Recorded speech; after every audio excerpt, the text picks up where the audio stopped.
Amasayan voina Koran library tra thon thoin phua siak le thu siak tra lo man sim program mang tur local song song te lalpai so Krista mengen chi bai bok chewa I chomalama Koran program bokin han he pin kong kan zo hlom kan ringa chu ta tanga local than tene na laron kal deu noi kan ni hlom me laya program mang turin kanan kal khom le thaya lo mum khop maya ami program kanan man chana hi kum sang ni le som pakwa akhan sinotin khom puyin mizo tong hum hal man warte man dik le zia dik in zirtir te hi ko rana ahun to le mai ti yen apa sa tin sang ni le som ni le pathuma khan le khabutra chiar lama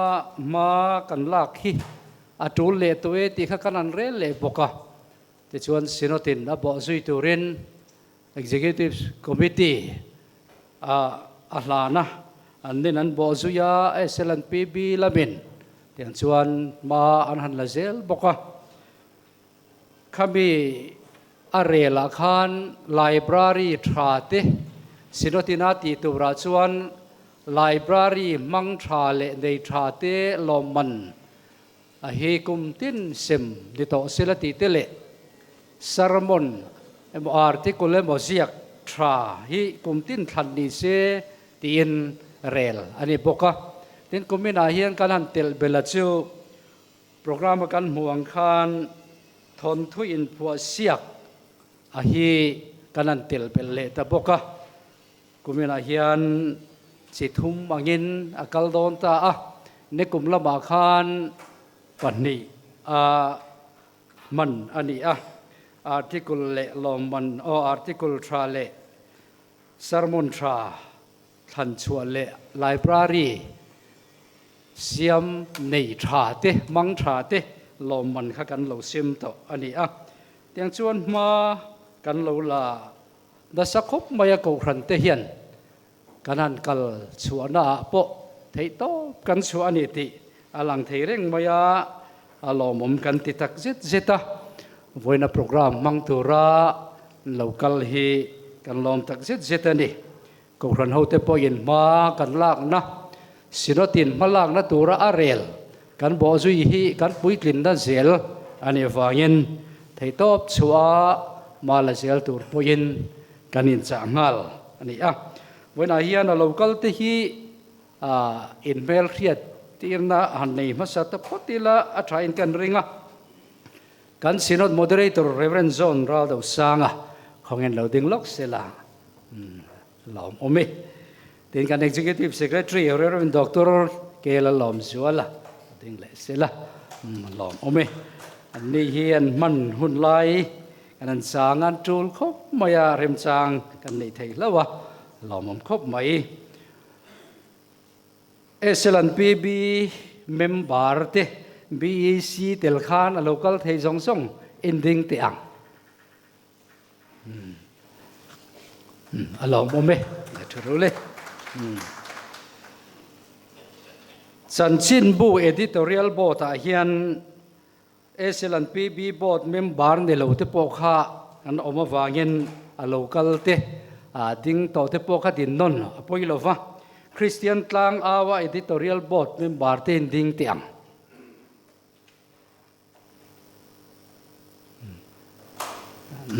hello mome Christian no pang ding le tiang hello mome synod newsletter poi tu te newsletter lam and hai deu de vai theye synod department how to te atanga local department how to te kan soma mai dan true lom ome tin SLNPB staff te kha khong yen ding vele tiang ome voina hian zai turin zai thiam kan so manula ro lupui bok lang lamami local theya khawai nan ding vele sela lom ome ni hi local na la khop maya kan lom hle mai ten library en dik tura thelut ko ran local te kha in ding vele bok te ang lom hle mai ten chu ba ka article ziak tu le an chung te lệ kha mua local hậu te kha in ding về lệ te bok tiang alo ome lệ te chuan sin fo lampang hi không in ding về lệ tiang sin fo la mai hin ding ome LPS kan som amai ro chu voina hian program an nga de leka sin fo in la don tho boka kan lo chu chong ve le thei boka ti in ngai dam tur le khethiam turin an ron soya voina hian an lo lang thei lo ani ti chun voina local ji nga la ding lo kan omem o khoin in ding le tiang la ding lo te lai program ron thon thu ziak the lut te kha in ding le tiang kan lo mai trep chu lom le poi mo zinga mi kan lom hle mai kan lo na local zong zong te chunga lom thu soi ni pathian thu thiang lim ngai thla ila FSC bung ni chang som a chuan thil thra tiatan Krista Yesu a chuan siam omin ama kut chuak kan ni si a chu thil tha ti chu kan om na turin pathianin abot sai lo kan ni ti a isai bung somnga pariata chuan ti chuan ilaka lo la chuak tur te chuan mun hlui cheto te chu an rem le anga chuan tam tak lung phuma te chuan irem chho le ang ti chuan nang chu a chelai siam thatu mi om na tura kong te siam thatu an ti yang che ti kan muwa tun lai kan khovel hun man kan ria soi ta mangai lova siam that na tho mol ngai to a ziak lama tang te soi lama tang te a che ta che je tang te in zirtir kan ngai to chumi tur chuan sinothian ma ala te chuan ko khran ten kan bo zuya ma po kan son vio maya alom om tak zeta voina helai local khom te po hi chutianga a chelai siam thatu zinga mi te kan ni hi alom om khop maya emi thok zel tur po hian pathian in chakna min pek chung hian the na min pek chung hian thei to chuam ma la zel turin in buat sayanguti hi kanin ngien na ani bokani pathian in the kan siar ti le kan soite kan zatan mal som ro se pathian ne trong trayang lalpa kan pathian du tak nang chuin nga na tlak pathian ini voin thleng hian kan thatna turin kong tin re in ma bin son yitirin ma la thei tur po in chakna thar min la pese la ni ti kan ria lom thu kan soye zorama hian rongbol na tur atam to hle maya zia ka rongbol tur te asoya soi na tur te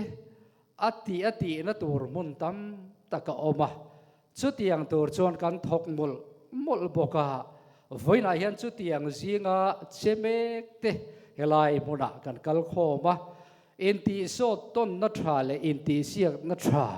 beia kalmek te kan ni angin lo man te po amingin kan siama chumi sem na program te chu kan mangme kan ni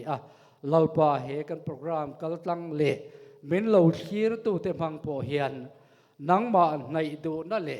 nang baram ta na tho chak ve na thin lung mi ten an nei theina turin kan program hi mal min som sakang chi apula tanga to thlengin nangin min kai hruayang che laliso Krista mingin kan di le amen tora chuan pathian fakna la sa turin dola ro lupui lo somang Oh, amasain he program mang tura local zong te kanlalpa Iswa Krista mingin chibai kabuk masa chewa hei pathianin hun thatak mai min pe a kan shwai tu te zara nin helai huna in ma te kan ding ve theya kalom emema pathian hian kan tan hian thil hi arel dan hi achang chuan shat thiam har thin ma se arel swal ngai lo ani pathian fakle choi moina na thai ti hla kan sange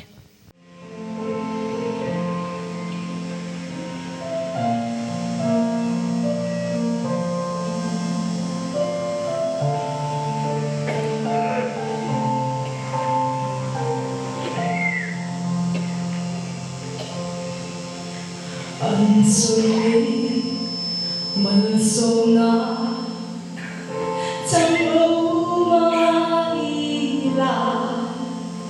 inlelo lung lo ram nei lo maila ram nei tu lapa nei pho chuai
dollar or lupoi kan lau be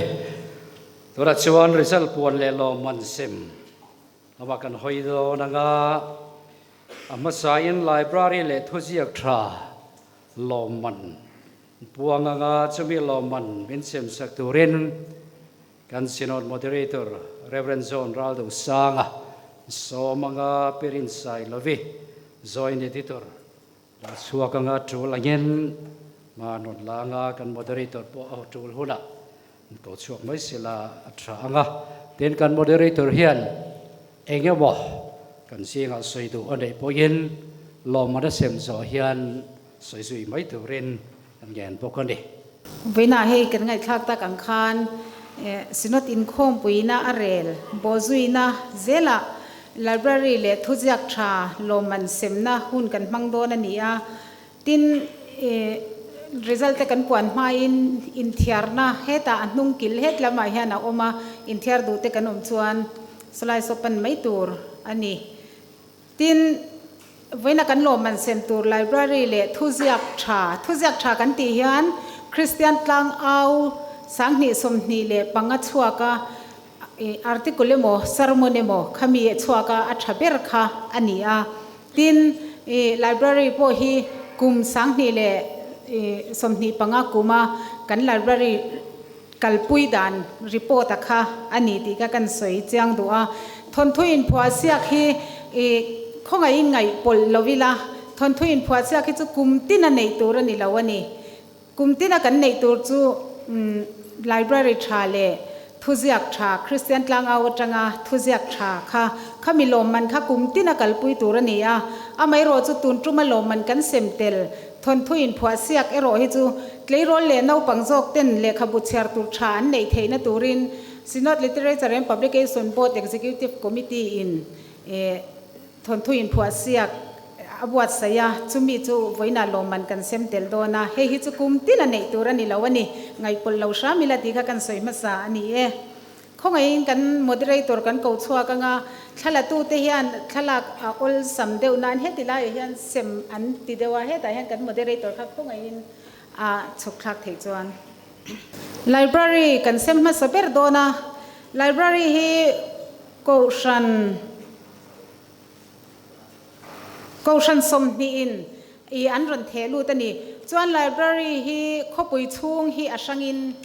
กัลลาขบุยปนฮีอัชงินกัลบกันี่เฮียชันจูขบุยเล่ขบุยปนดินมุนเตะเราอินังละวะกันริซัลเตรัลค่ายตักเล่ดิกตักกัลปุยนี่เทนตัวรินช่วงนี้อินไลบรารีบิกฮิจูกัลอันนี้ลมมันกันเซมโดนะริซัลกับปวงโดนะไลบรารีมินเอ็นดิกสักตัวเตฮีคงไงตักินกันเอดิตอร์เรนปีบีเจ้าสับทาราอุปอาร์ลัลเลียนสวาลาอุปด็อกเตอร์ลัลทันเลียนนั่นแหละอุปเกลัลโทมวยแต่ของไอ้ตะกินกันชุดมุนาดิ้งลกเตียงโอเลอโลโอเมช่วงโอเลอันนี้ขันหาตะกินเข้าปุยปนลำปังเตปอมุนามินเอ็นดิกสักเวกันนี่ที่ขันกันเซมหัลหมดมุลังกันหุนอะไรเราในตัวรินไอโซลขดชูงาไลบรารีชับเบอร์ลมมันประคัดนะต้องตัวฮีไววกอนเกาชันอันนี้ลมมันเฮียนเจงสิงงาเลทุเจียกเลขบูอาเก่งเตล่าทุเจียกหุ่นมอยกันติเดียวแค่นี้กันเลขบูเซมฮีที่ขันกับสวยเสียเท่าว่างกันเลขบูเซมฮีไม่ปุยกัลตั้งเกาชันที่อันนี้อาจากตู้กันซิงโอมาอุปาลรำมอยอย่างเงี้ยเตะเขาไงยินหันดิ้งเสลากันเมลชัดหลานนะตัวรินฮัลโหลโอเมลมมันปัจนีนะตรงตู้มิซอนเวงเกาชัน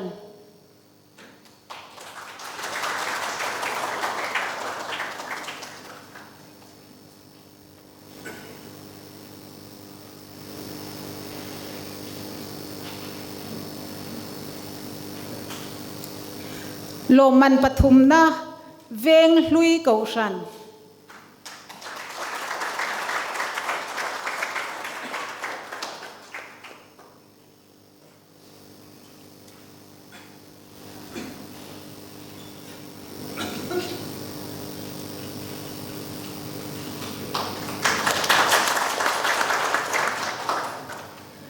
ไอโซลปอน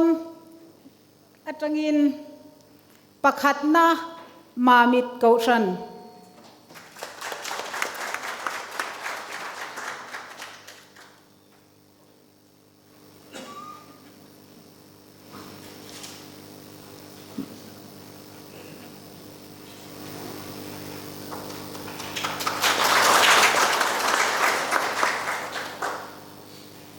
Pantni na lunglei ram thar kaushan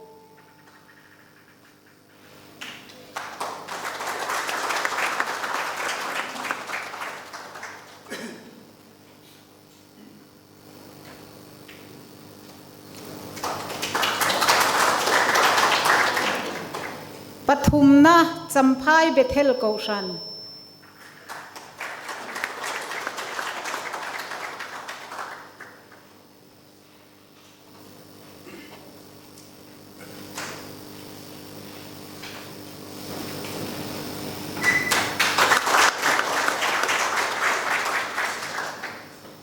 Library en diktura thelut shim kaushan te hne na lom thu soina kan sem chun zomanga aizol kaushan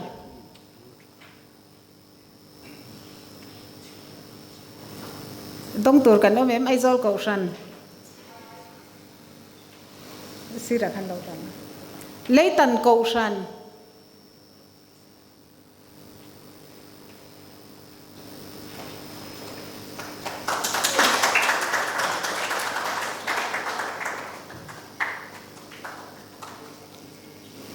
Bethlehem kaushan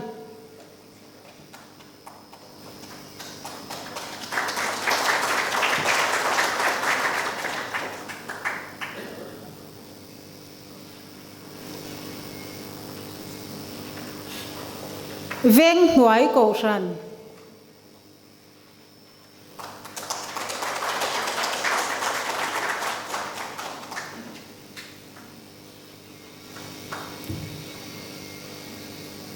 Kanan kaushan Tuikwal kaushan hemi zo ahian Kanan kaushan zo ahian tuikwal kaushan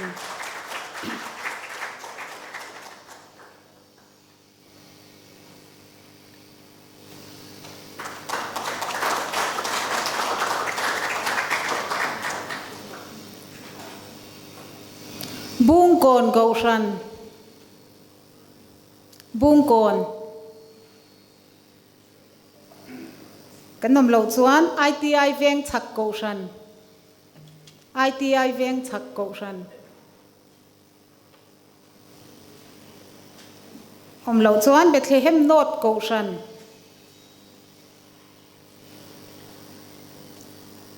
ITI kaushan Luangmual veng thlang kaushan Luangmual veng thlang kaushan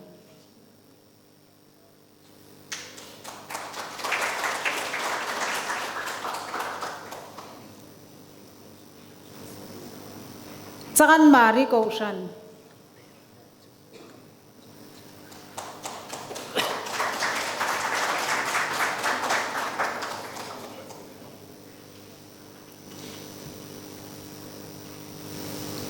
Electric veng kaushan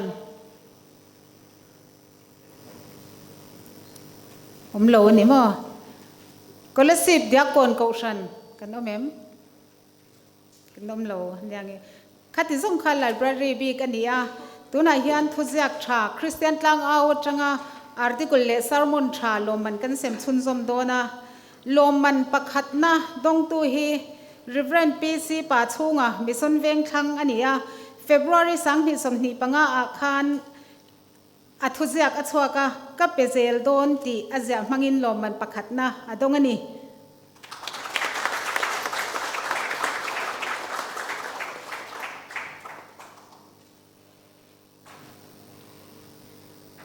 loman panina upa Dr. Lal Chamwana mual pui Bethel media le rongbol na October sang ni somni panga special issue achhuakani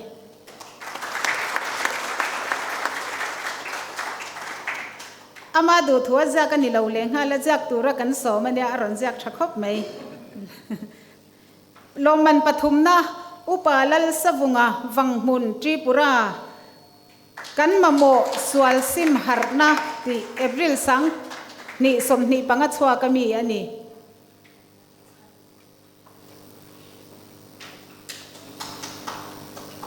ama aron kal theilawa afanoin aron laksak ani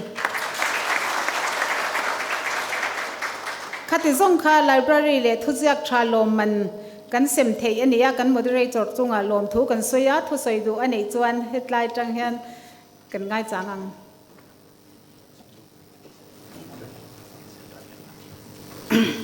anei ri lo chuan loman kan sem chun zomanga thon thuin phuasiak loman kan sem dona khongai takin kan executive secretary in charge SLNPB Reverend Dr. Kela Lomzwala kan so manga hetilaya hian an in hlan vele anga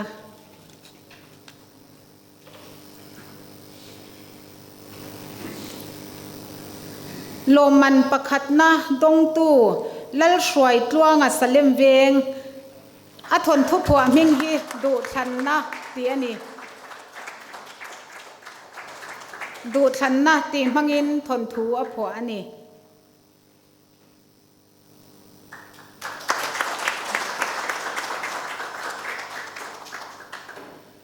loman panni na dongtu mal som zeli Bethlehem not tlai ngai lo pathian ti ani a thon thu ming hi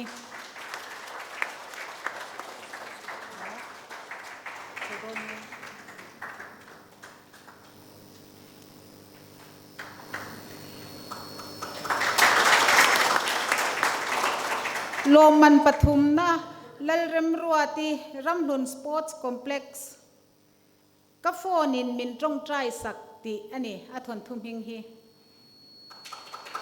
loman pakhat na hian cheng sing thum thuzia khun moi le thuzia khun moi akeng ani tin loman panhi na hian cheng sing ni le thuzia khun moi akenga pathum na khan cheng sing khat le thuzia khun moi akeng bokani tin consolation prize dong tu te mi soman mi pasari annia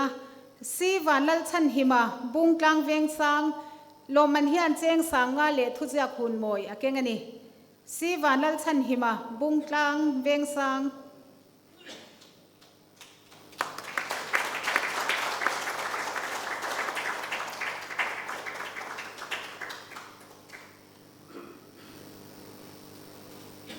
upa silal zom liana van cheng pui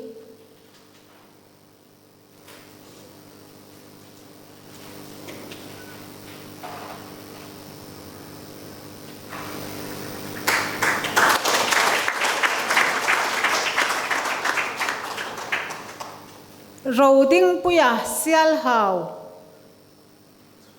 roding puya sial hau rankal theilo ani mele HD ram ngai oma ratu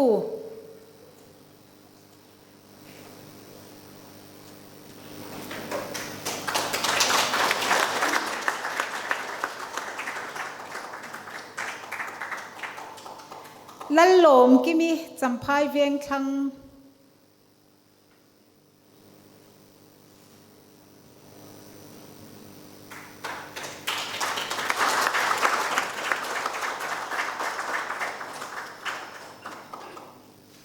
City lalmuan kima Leighton South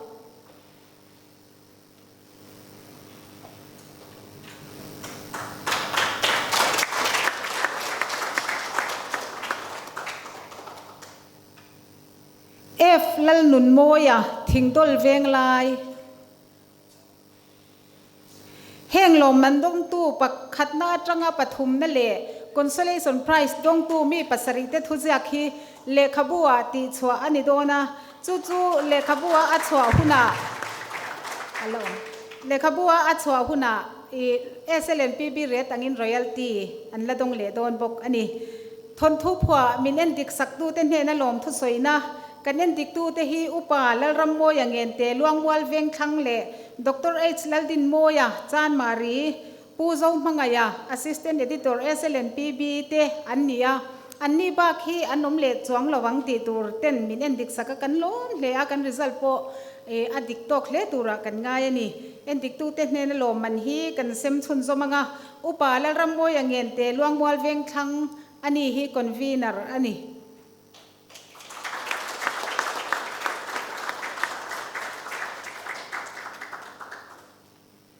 Dr. H. Laldin Moya Chan Mari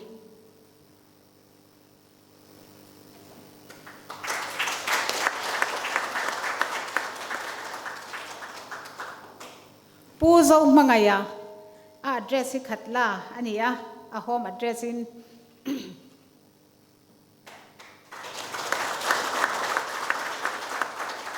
khati zongkha thon thuin phuasia loman kan sem thei ania kan executive secretary chunga lom thu kan soye tin englo article le sermon eminent dik saktu te kha kalo soi thei hil pal lo maya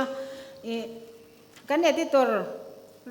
Reverend P.B. Joseph Thara upa arla lian zola le upa la ramoy ngen te ania khongai takinan thut namuna handin tir vele lokila anni hi thuzak tha endik tu te anni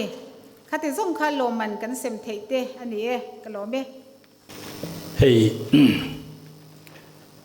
thu soina hun zia tel khani chia lo deu na ama sela thu kam ni khat lek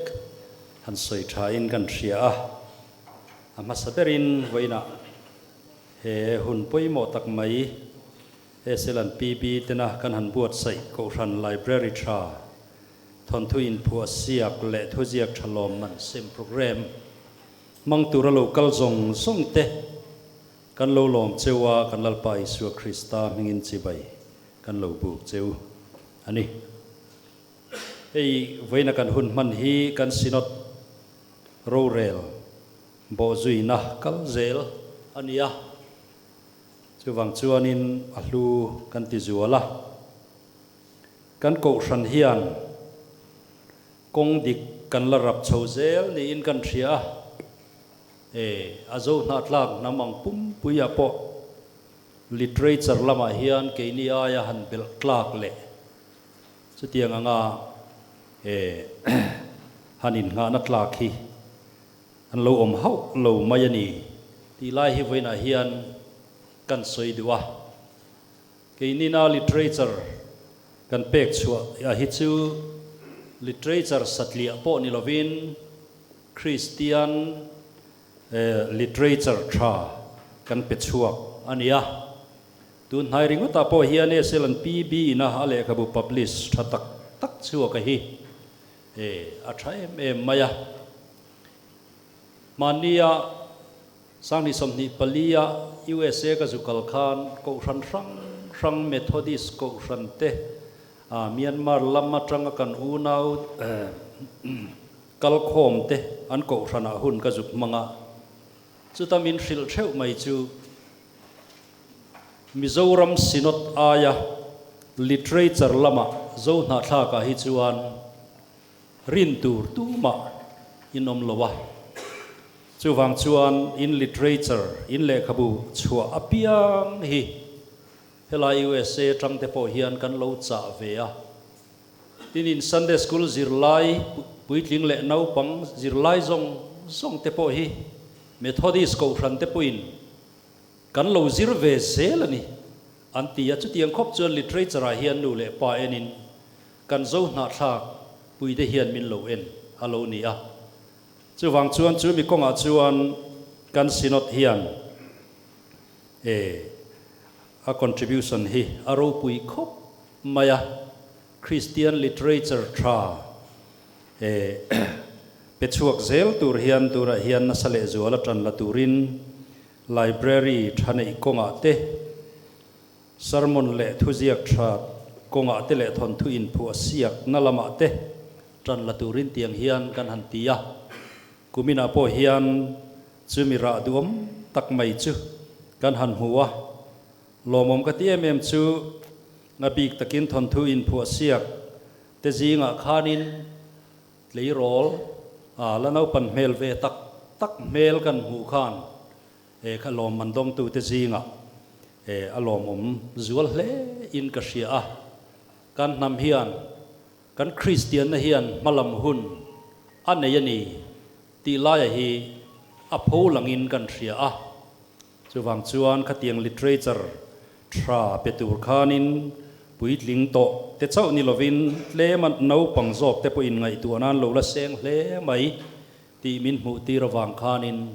voina hian lom om po ka ti em ani tin hei library tra kan hanin el te hi alom om em maya ko san hi chuan in atlang puin library kan nei hi chu kan hin han ti ve de tlang puya tren khat phei chuan in almera a kan kal nana tiang chuan le khabu tha kan nei po chiar hlei thei lovin atul hun te a cha bi kol tu hriat chuan han chiar ve zok thei dan om chau te nia amaro chu tu na hian library tra nei kong kan hanin el ta hi alom om em maya he kan ni te fung a hianin ko ran member engzat nge an nei ti te eng ti ka tangin nge library hi din alo ni le khabu an collection kha a thato kem tin library room sang te an neim minol puin an chiar mai turin an library chu rem changem ti te tin a mang tu library tlo tu an nei tha em ti te ko ran member atanga chu ta mang tu zat te kan chu chuak thlapa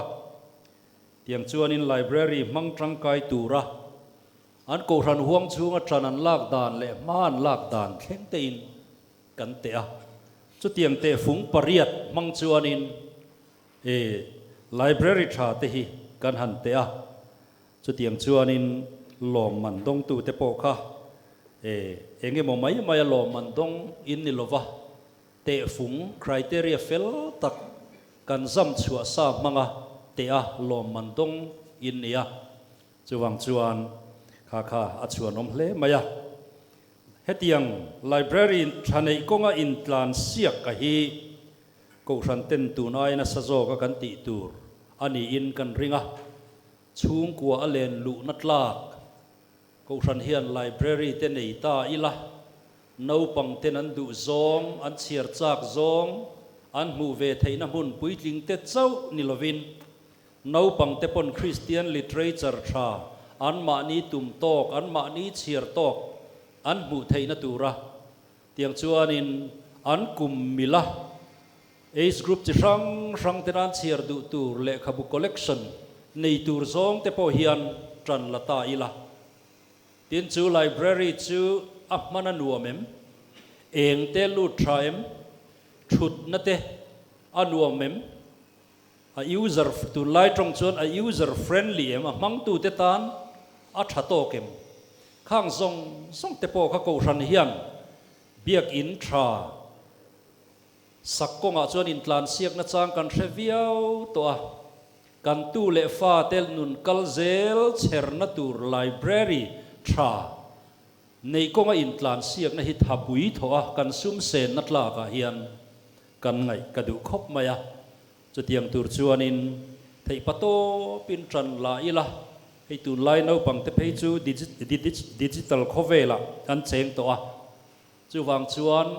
tu la ya thil thatak tak smart board te khatiang computer touch screen kan ti te no pangina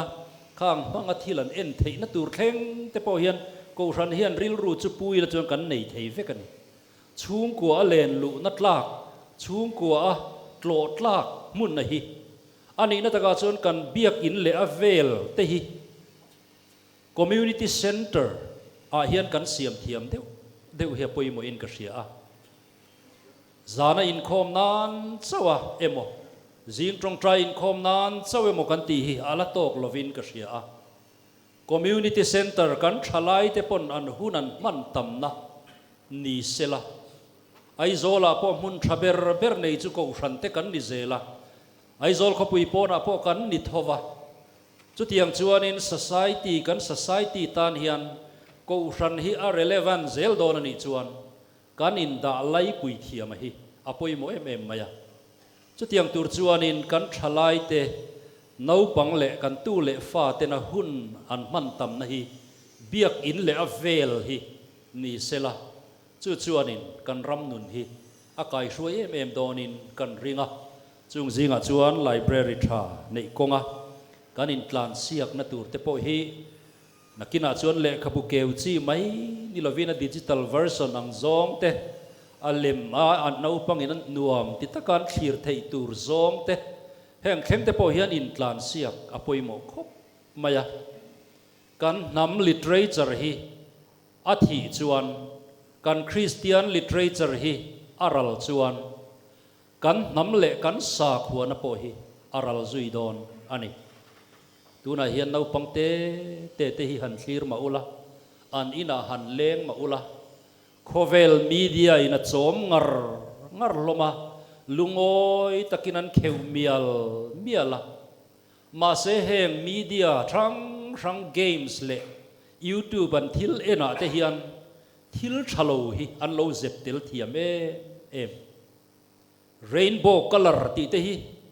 tun laya hei mi pa mei chia ma ni in an pui in kop ho ten an ma ni din mun promote na man ru an manania no pang te games khel mol te kan hria ta po hian no pang te hria thiam tur tok hian an lo tel vek toni chu wang chuan in khovel hian kan tu le fa te hi khovel literature mangin ne in an om zela sualin chu tiang chuan in arama anuk lut zel ania he tiang konga hian eng tiang takin nge ko ran te hi tang na satur kan ni ti zong po hian ngai tu na kan sen apoi mo min ka ria a chu tiang chuan in ti siak na tha library tha akan in elte tin thu ziak tha akan in elte heng zong songa hi kan ram le kan sa khuana hum him na thang thar zel te ta na la Jesu Krista chan chin tra kan hlan chon na man ruwa ani ti hi ko ran ho ten ria ila biagina kan sermon ngai thak ringot hian no pang te beng nga fa zo to lova chu wang chuan in an mit le an beng an ngai tu an pek theina tur kong te po ngai tu in tiang zong hian in tlan siakin thei pato pin ko ran ho ten tran la ila chu tiang chuan lali Jesu Krista chan chin tra hi thang thar zel te a kan hlan chong don alo ni anga chu veina local khom ten tin ni chira kan soi to ang khanin zo na tha kan u naw zong hian ke ni sinot hi rin rola min manga in nga na tlinga min poma apui tling to le thu ziak mi te po hian tu na ya na sa tran la in han pe le ta ila tiang chuanin keima ni mai ni lovin hei selan pp le mss ulama te po hian no pangten an thlir du tur zong tur lai po hian kan buai pui ngar mizo trong an lo zirve thei na tur te mizoram chunga mai ni lovin india ram hun ranga te tin khovel hun ranga te mizo no pang an tam ma mizo trong zir thiam na hun rem chang an nei to si lo heng te hi eng tin nge mizo trong kan thiam ti ram ti in an ma ni mil to ai mang tele cartoon mang te a tiang ang literature chop chuak tur hian tu na hian tran kan la chho me ka sinot ang point chung te chu sinot hian thei pato chua tran kan lak zel hian zo na thak pum puita na le keima ni mi zo ta na po hian mal som na thlen tu kan la ni zel thei do na ni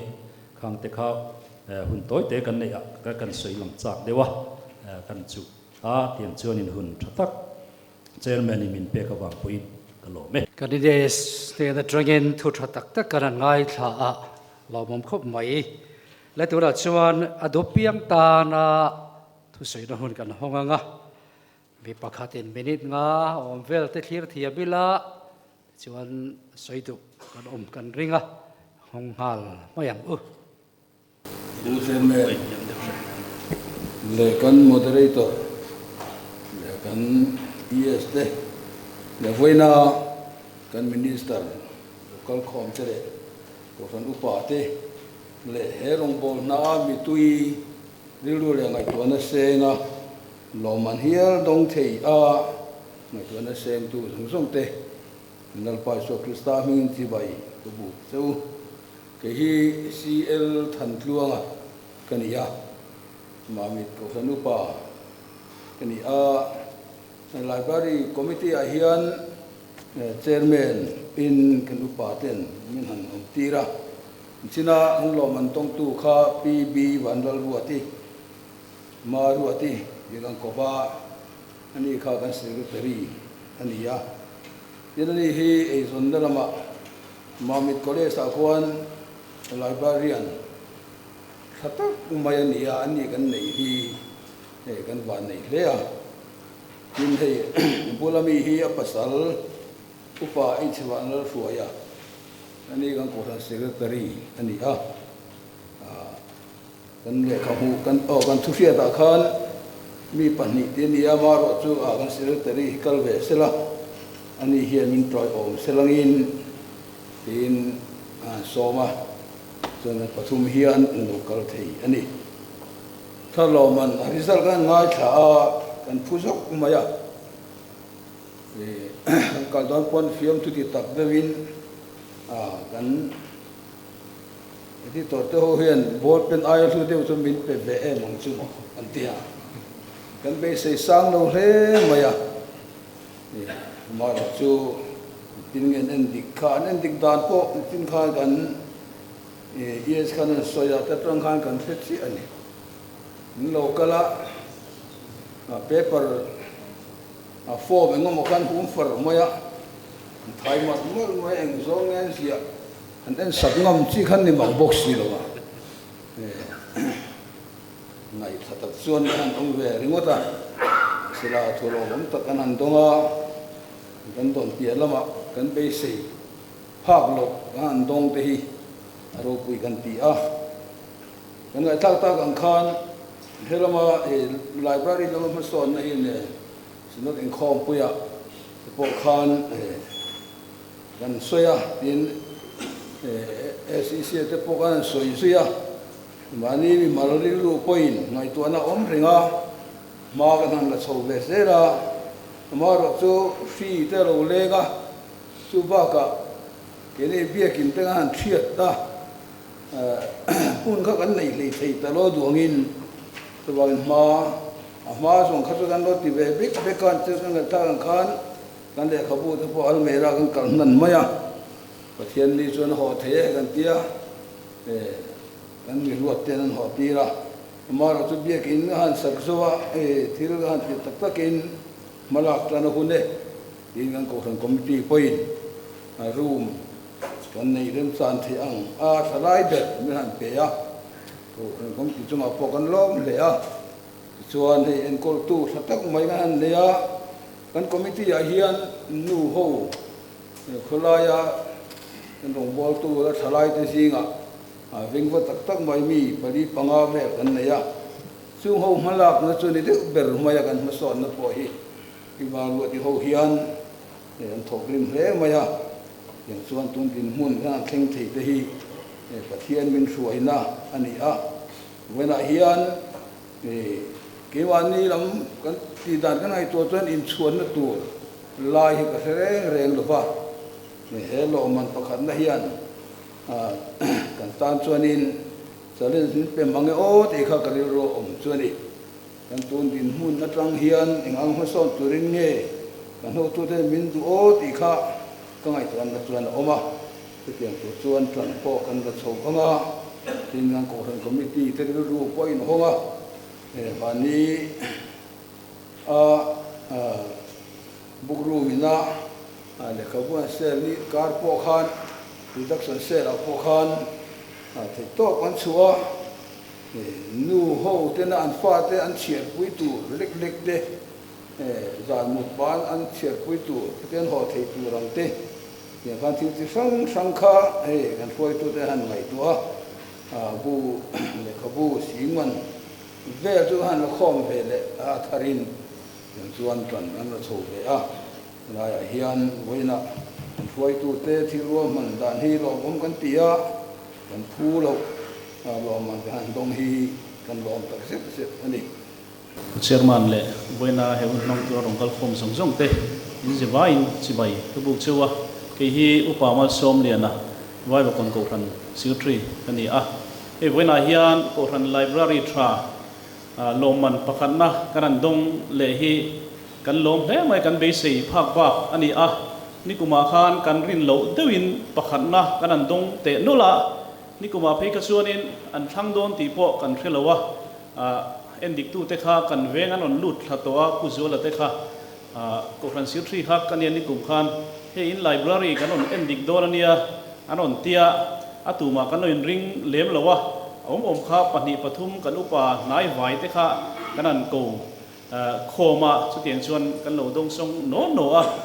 กันรินโหลเดียวขันปะขันนะฮะกันนี่เตะนู่นละนี่กลุ่มขันชวนนินจันนั้นสักตักไม่มินเปะคุมินาโปเฮียนอันทั้งหมดทั้งเลยหมดกันมาลากด่านที่SLNPBเห็นรีพอร์ตเวลริมริมลักกันที่สุดเตียงชวนนี่กุมาปะขันนะกันนี่ขันนัสักตักินจันนะมินเปะเฮ้ยคุมินากันเบสิโลเดวินโลมันปะขันนะกันดงเลยเวลาเฮียนกัลตุรามินันฟิลคานเองมาตักสุกันดงเลยโดนนี่เองตักสุกันนันตีริวรัวเวลากันสวยดูชูเนี่ย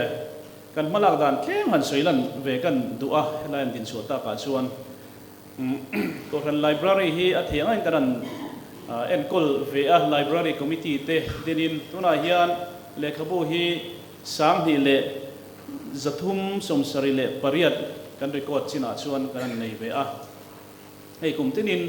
สินดบุกรุมริตักสนเซลาฮิยันเซงสิ่งที่ตั้งแต่สิ่งทุ่มมันบัวไปที่สุกันนั้นเลยเวเสียตุนกลุ่มนี้กลุ่มทุ่มกลุ่มลีกัลตาฮิยันเลขบุงอาฮิยันเราหาครบไหมซันเดย์สคูลอาฮิยันเลขบูเชียร์ลำพังฮีแคมเปญที่กันในที่นั่นลิเทอเรเชอร์แคมเปญที่จงมาอินคอมบานเลสจูอินการ์มีหุ่นออลาฮิยันไลบรารีฮีปัทยานีเพียงอินกันหงะพุทธาชวนนปังซันเดย์สคูลจูเนียร์ดีพาร์ตเมนต์โตหุ่นเตอินเตอร์โตหุ่นเตกันตีกันตีขันเลขบูฮีโหหุ่นที่กันเสียมเวทีนะเต็นคุมทิ้งฮิยันไลบรารีคอมมิตี้บทสัยลิเทอเรเชอร์วีคกันเนี่ยให้คุมินาโปกันเอดิตอร์ฮูฮิยันตุนปัทยานีจานาฮิยันกันหงเลโดนะอาวิกช่วงฮิยันเลขบูเชียร์ตั้มเตตินอเพกเชียร์ตั้มเตโนปังลำเตปุยติงลำเตลมมันเตกันนั้นเซมทรีนะจู่ชวนนักสตกินโกธนาฮิยันไลบรารีไงทุนนะมินเป็นยิงกันเขียกันสดปุยครบมายาสุนจมเสียแต่โปกันตุมาเองพวกนี้เสละเนี่ยกันโกทันนี่กุมาปะขันนักกันนี่ตากนู่นละหันโกทันมีปุยอาโปเฮียน awareness นักสตกินมินเปะกันไลบรารีไงทุนนัดเตตินเลขบูหันเชียร์เลขเตียงกงอาคานินกันโลกปุยไม่มันติได้ค่ะกันสวยดูเวลาเฮียนให้เตียงลมมันกันดงเลยฮีกันลมตักเซตาเอ็นดิกตูเตเลโบใส่ตูเตจุงอาโปลมทูกันสวยนี่ลมเวลาโปรแกรมชัดตักไม่กันมังเทเฮลามุมคบมายะเอเชียนอตินามาลักนะทุมาลามากันเสียงคานกันบ่สุยชาไลบรารีจงจ้างอภัยชวันกันจันลากดานอินรัวเป็ดลมคบมายะเตะเทียมพวกข้าหารเพียดมากันเหล่าโซนเลต่อมายะกุมขัดชูงาลมมันไว้นี่เสียมกับขันพวกกันอมทั่วมายะกุมจันเวียกุมจันเวเลียเตียงซองเตคานเตียนอารมณ์มันตรงตู้เตะโปปุยลิงจินนปังจินเตียนเลขบูโปเลขบูหันติคานเพกปันเตเตียนดิเลมโลเพกจุติจัดเชียร์บุคคลเชียร์ตัวที่อังซีเต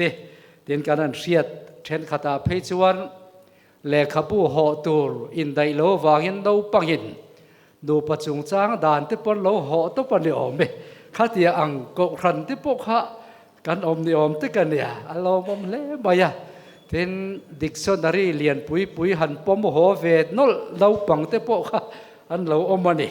มากันละนัสาที่เรามุมที่กันนี่ให้เฮียนกันมาเฮียนทิลทราริงสวกเงี้ยยังติกันไปสิละตาชวนจันกันละเสละงาก็รันฮีกันละหลายลวะเจียกและเชียร์จงจางเตมิโซตรงมันดิกมันอวดจงจางเตปกกันไปเสละงา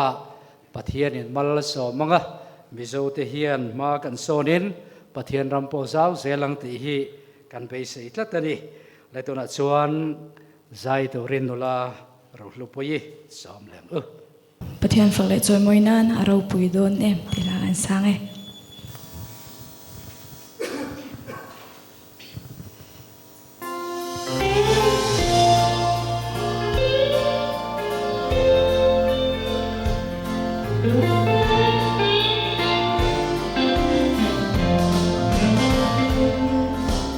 ka lei shing nun le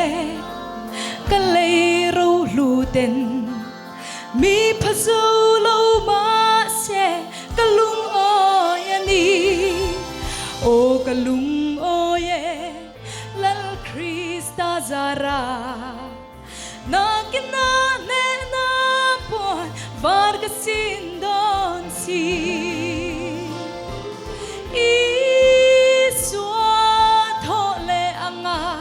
tho ve huna ro pui sia tur chu ka soi fia phak lo anom dan tur chu mi shing chong in a shil fia phak mol si lo o afaro pui don e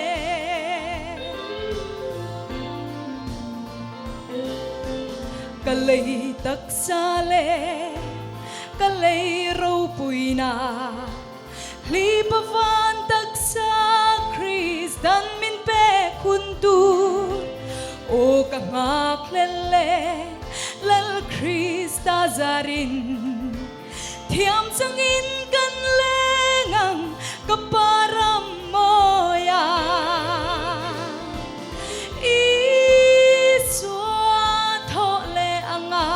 ka tho ve huna ro pui sia tur chu ka soi fia phak lo anom dan tur chu mi shing chong in a shil fia phak mol si lo o afaro pui don e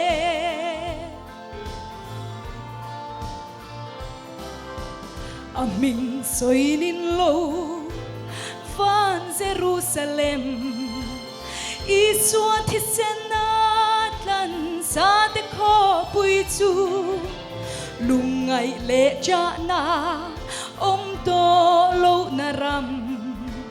khen lan ka ngak le chu kho pui moi chu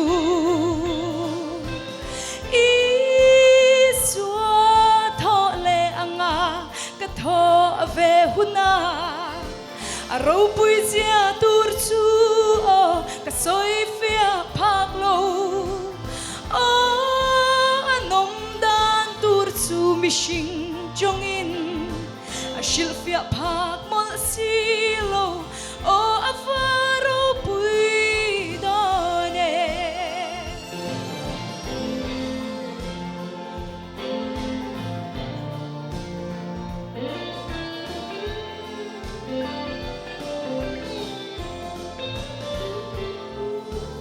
ka buai na kho ve ka pel huna chua angele serafim tenen lal faki chatuani lim to phlau lovi van kho pui moya khia kan la leng za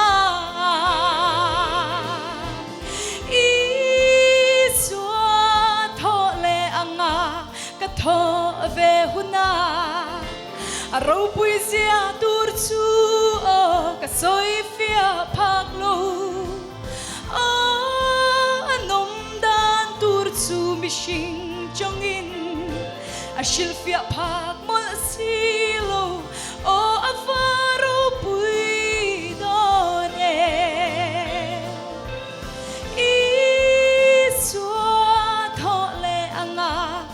tho ve huna ro pui sia tur chu ka soi fia phak lo anom dan tur chu mi shing chong in a shil fia phak mol si lo o afaro pui don e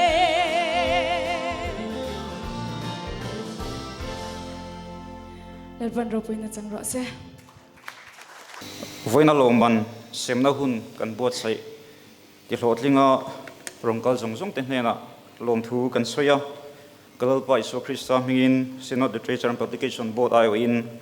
chỉ bay kan lo buk cheu ani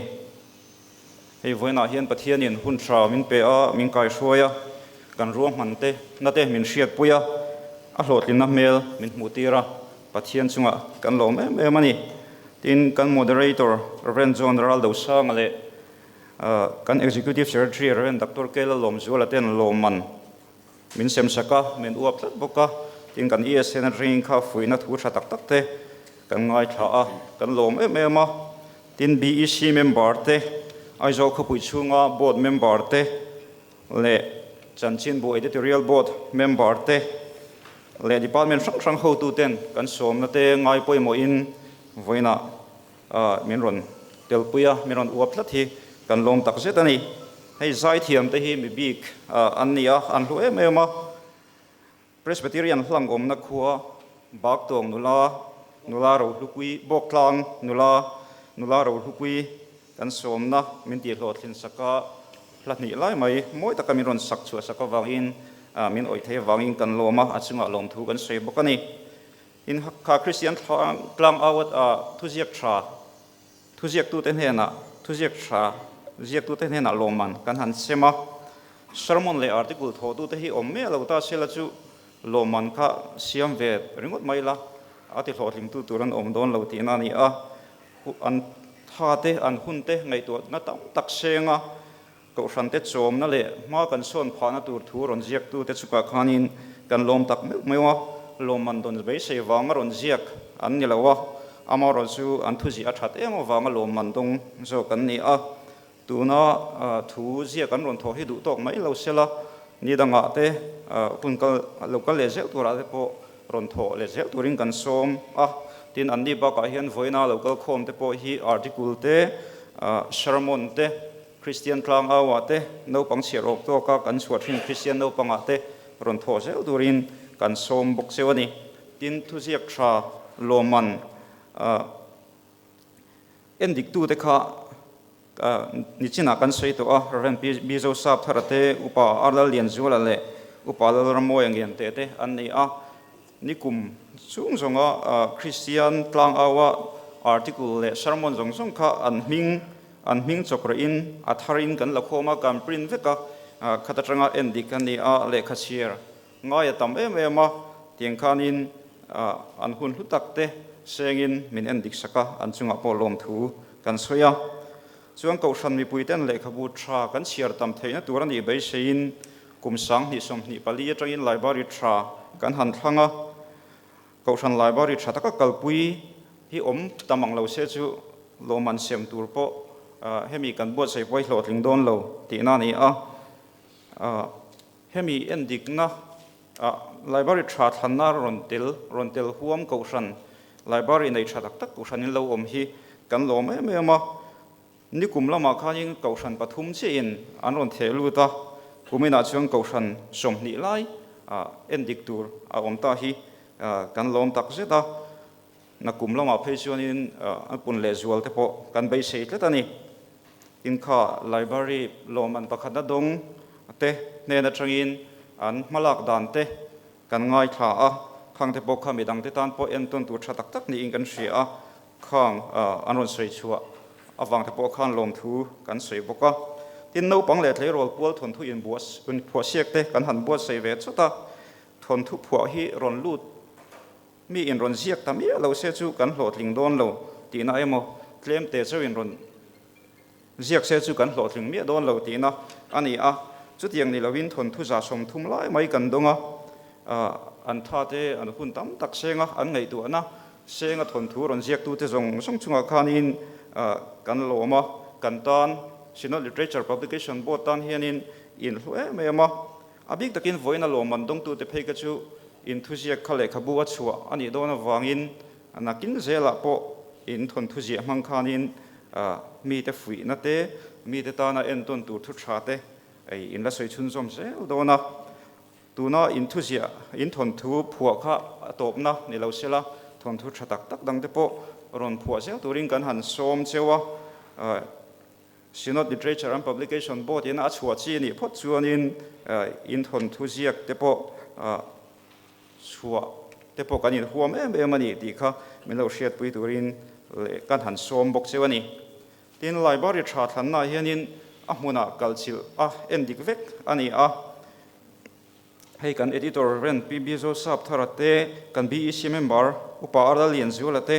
upa dr lal than lian ale upa kel thom moyate endik na hi an thoka ani ho hi anin pek na asang ema an hun an thale an sum thlengin endik na hian an senga kum somruk in bang liam to te ani fur hloma ni khat thil thua aizola tangalangin ma mit le scholarship te an han endika chuanin a kar le pek na ya lung le ya le champha ya te ani zonin an han lang le boka anin pek na hi a thu khop moya a chang le motor an nora ti khang kong chia te an tanga cho voi ni ei te nga thin sia an di e kan pek te point a dai me ulawa khating khan rong bol na kong a hian mani in seng sabin an thoka an chunga hin kan lom tak me wani tin thon thu en dik tu te kan hriat ang khanin upa la ramoy ngen te dr h din moyale ke kan ni a ke hi chu alung thukim tu ati kim tu kan emaya puram te hi thon thu zia thiama wanga book of the year lom man foi ni lai dong tu ani a college sami zo zir tir tu hun tak mai ani boka asul nu te kan sia a pudi ema hi pa chung a university college sami zo department khai pa ani a thule hlalama a tho hlok sia kan sia an ni en dik tu atana kan han mang thaya kan ngen na min ti hlo tin sakhi kan lom em ma kan soita ang khan thon thu za som thum lai mai aron lu da han che khom chuanin a chalam boka fit khat vel lai ani a phek sang thum vel kha world cup khovela en nom ro pui bernia kan sei world cup wang lai a chho lai khanin thakhat chunga en dik zo turin kan hanin be se boxi a chuting chuanin rim takin an thoka khen chu siak fia lo tak tak te horop thabi ka fak lo kut siak ka siak te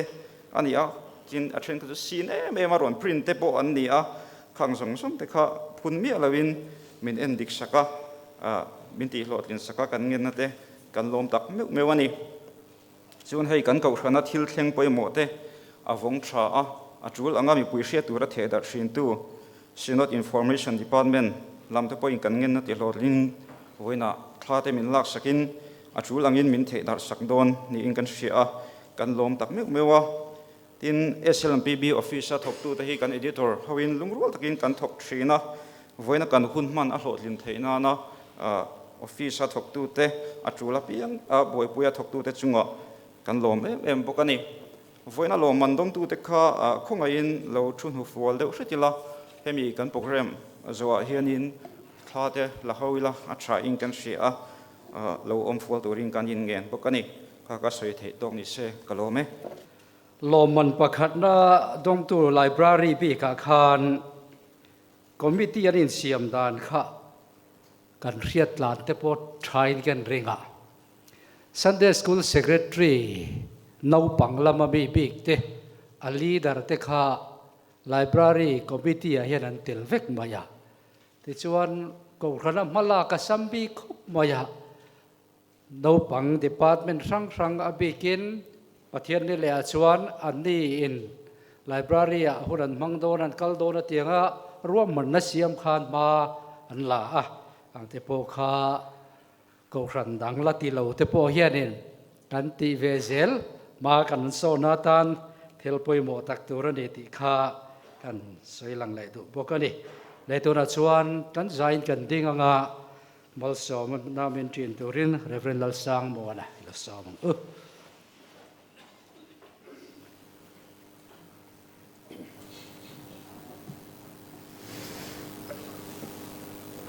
kan lalpa Isu Krista khong ina le that na te